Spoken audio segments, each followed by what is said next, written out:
Hi guys! Welcome sa Pan and Heart. Today magluluto tayo ng classic tinolang manok. Narito yung mga kailangan nating sangkap. Tara, simulan na natin ang pagluluto. Nagpainit muna ako ng kaunting mantika sa pan.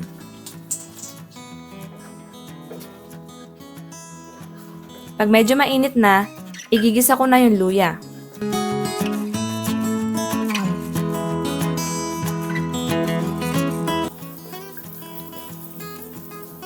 Isusunod ko ang sibuyas,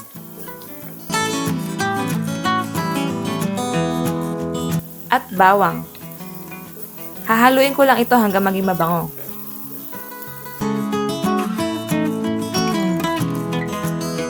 Pagkatapos, ilalagay ko na ang manok. Ibabrown ko lang ng kaunti para mas lumabas yung lasa. Titimplahan ko na din ito ng patis. Then hahaluin ko ulit. Sunod, ibubuhos ko na dito ang tubig. Pwede itong damihan depende sa dami ng sabaw na gusto mo.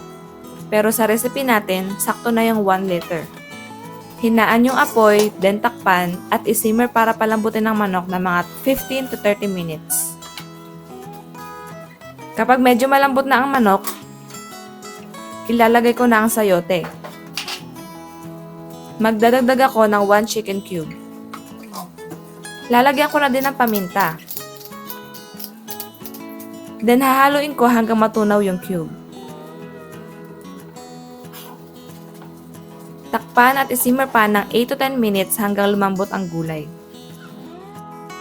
Kapag malambot na ang gulay, pwede na ilagay ang dahon ng sili o malunggay. Takpan at isimmer ng 1 to 2 minutes. Ayan na! Ready to serve na ang tinolang manok. Bagay na bagay ito sa kanin na mainit. Tapos isasawsaw sa patis yung manok. Kung gusto mo pa ng mga lutong bahay na ganito, sabihan mo lang ako. Luto ulit tayo.